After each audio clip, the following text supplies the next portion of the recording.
Hello, everyone. Today we're going to talk about one of 2025's most emotional and powerful films based on Maggie O'Farrell's 2020 best-selling novel. And the interesting thing is this story isn't told from Shakespeare's perspective, but from his wife Agnes's point of view, who is a free-spirited and nature-loving woman. The film's real heartbreak begins when 11-year-old Hamnet falls ill from the plague and dies, and this tragedy becomes the inspiration for Shakespeare's most famous play, Hamlet. Chloe Zhao has brought her scenes are so immersive you'll feel like you're standing right there, and Max Richter's musical score is also phenomenal, while Oscar-winning sound designer Johnny Byrne, who won an Oscar for The Zone of Interest, saying this is her career-defining performance where an Oscar nomination is confirmed because Buckley's Agnes is a primal force who is sometimes crazy with joy and sometimes so broken in grief that you can't take your eyes off the screen, and her grief scene, when she screams after Hamlet's death, is so raw and powerful that people were seen crying in cinema halls, while Mescal, who has done films like After Sun and All of Us Strange, playful. But when tragedy strikes, both their pain is equally visible.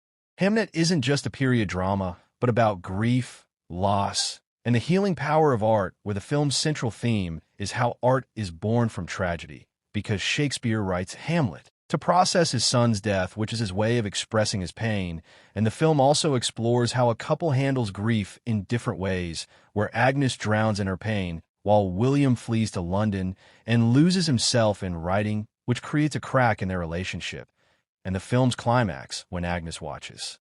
The performance of Hamlet in London is absolutely devastating because she's first confused, then slowly realizes that William wrote this play in memory of their son, which is a cathartic moment for both of them and for the audience too. On Rotten Tomatoes, there are 87% positive reviews from 115 critics, and on Metacritic the score is 89 out of 100, which indicates universal acclaim. Where Rolling Stone's David Fear wrote that people will be talking about Jessie Buckley's performance for years, and IndieWire says the film is devastatingly beautiful, but some critics feel the film is a bit too melodramatic, and Slate magazine wrote that the book's lyrical quality wasn't fully captured in the film, but the overall consensus is that it's an emotional powerhouse. Technically, this film is top-notch, where Lukasz Zal's cinematography is museum-worthy. Max Richter's score is soul-stirring.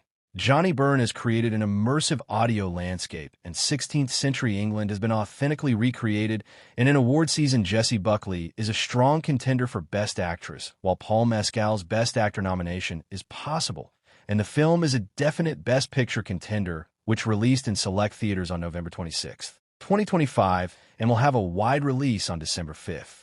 So what's the final verdict? Hamnet is a challenging film that will emotionally exhaust you, but if you're a fan of genuine, raw, and powerful cinema, is reason enough to watch the film, and Mescal is also phenomenal, and Chloe Zhao has transformed grief into a visceral experience. Yes, the film might feel slow in some places, and life become one, then you understand why this journey was necessary. So if you're a Shakespeare fan, or if you appreciate powerful acting and beautiful cinematography, then Hamnet is for you. But warning, keep tissues ready because this film is guaranteed to make you cry. And my rating is 4.5/5 stars, highly recommended, especially for those who appreciate emotionally rich, artistically ambitious cinema. So folks, will you go watch Hamnet? Let me know in the comments. And if you like this video, please like and subscribe. Thank you for watching. See you in the next video.